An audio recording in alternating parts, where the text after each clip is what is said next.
England ও ফ্রান্সের মধ্যে তৈরি হয়েছে বিশ্বের সবচেয়ে বড় টানেল। কেন এবং কিভাবে সমুদ্রের নিচে 50 কিলোমিটার দীর্ঘ এটি তৈরি করা হয়েছিল? এই টানেলটিকে পৃথিবীর অষ্টম আশ্চর্যও বলা হয়, কারণ এই টানেল তৈরির সময় যদি প্রকৌশলী সামান্য ভুলও করতেন তাহলে সমুদ্রের সমস্ত জল গড়িয়ে যেত, এমনকি 13,000 শ্রমিকের মৃতদেহও পাওয়া যেত না। এবং এটি তৈরি করার জন্য এত বড় মেশিন কিভাবে আনা হয়েছিল এবং কত খরচ হয়েছিল? এই টানেল তৈরিতে কি হয়েছিল চলুন জেনে নেওয়া যাক। 13,000 বছর আগে শেষ বরফ যুগের শেষে ইউরোপ এবং ইংল্যান্ড আলাদা হয়েছিল। এই দুটি দেশ আলাদা হয়ে গেলে তাদের মধ্যে ইংলিশ চ্যানেল তৈরি হয়। ইংল্যান্ড ও ফ্রান্সের মধ্যে বাণিজ্য যাতে চলতে পারে সেজন্য এই স্থানে একটি টানেল নির্মাণের সিদ্ধান্ত নেওয়া হয়। যখন চুক্তিটি করা হয়েছিল তখন সিদ্ধান্ত হয়েছিল যে ইংল্যান্ড এবং ফ্রান্স উভয়েই তাদের নিজ নিজ দিক থেকে খনন করবে এবং উভয় টানেল কেন্দ্র পয়েন্টে সংযুক্ত করা হবে। এই অসম্ভব কাজটি সম্পন্ন করতে 10টি ইঞ্জিনিয়ারিং ফার্মকে ডাকা হয়েছিল। কাজ শুরু করার আগে প্রকৌশলীর সবচেয়ে বড় সমস্যাটি ছিল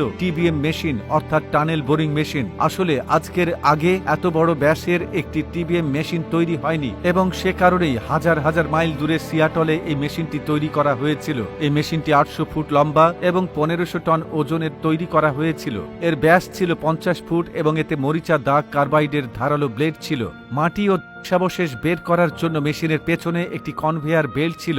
এখন এই যন্ত্রটি চালানোর সময় যদি সামান্য ফুটাও হয়ে যেত তাহলে মেশিন বা মানুষ কেউই ধরা পড়ত না। একটি সমীক্ষায় জানা গেছে যে ইংল্যান্ডের নিচে চকের একটি স্তর রয়েছে যা জলকে নামতে দেবে না, কিন্তু ফ্রেঞ্চ সাইটের নিচে ফাটল ছিল এবং তাই সেই দিকটি কমাতে একটি বিশেষ ধরনের টিবিএম মেশিন ব্যবহার করা হয়েছিল, যা একটি সাবমেরিনও ছিল। কিন্তু এখন সমস্যা হলো এত বড় মেশিন কিভাবে নামানো যায়। প্রথমে মেশিনটি একত্রিত করা হয়েছিল এবং তারপর প্রতিটি টুকরো নামিয়ে একত্রিত করা হয়েছিল। এই কাজে অনেক মাস ব্যয় হয়েছে। প্রায় 2 বছর পর উভয় টিবিএম মেশিনই নিজ নিজ দিক থেকে খনন করে। যেহেতু টিবিএম মেশিন বিরক্তিকর কাজ করে তাই পেছনের আলগা মাটি সিল করা খুব গুরুত্বপূর্ণ যাতে কোনো ফুটো না হয় এবং ঘটনার ঝুঁকি না থাকে। এই কাজের জন্য বৃত্তাকার আকৃতির কংক্রিটের স্ল্যাব স্থাপন করা হচ্ছে এবং এই প্রকল্পে মোট 75,000 স্ল্যাব ব্যবহার করা হয়েছে। শুধুমাত্র এই স্ল্যাবগুলির একটি রিংয়ের ওজন ছিল 50 টনের বেশি। স্ল্যাবের জায়গায় একটি বিশেষ ধরনের মেশিন বসানো হয়েছিল।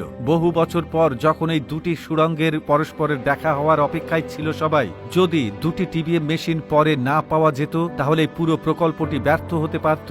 এর সমাধানের জন্য লেজার বিম গাইডেন্স সিস্টেম ব্যবহার করা হয়েছিল। উভয় দিকে লেজার মেশিন স্থাপন করা হয়েছিল এবং একই লেজার উভয় মেশিনকে একটি সারিবদ্ধভাবে এগিয়ে নিয়ে যাচ্ছিল এবং এখন অবশেষে উভয় টিবিএম মেশিন একে অপরের সামনে এসেছে। এখন একটা সময় এসেছে যখন দুটি মেশিনের মধ্যে একটিকে যান্ত্রিক করতে হয়েছিল, কারণ উভয় টানেলে 2 ফুট পুরু কংক্রিটের স্ল্যাব বসানো হয়েছিল। ফলে এখন সুড়ঙ্গের ব্যাস 50 ফুট থেকে কমে মাত্র 46 ফুটে নেমে এসেছে এবং মেশিনটি 50 ফুট হয়েছে এবং সে কারণে এখন মেশিনটি বের হতে পারছে না।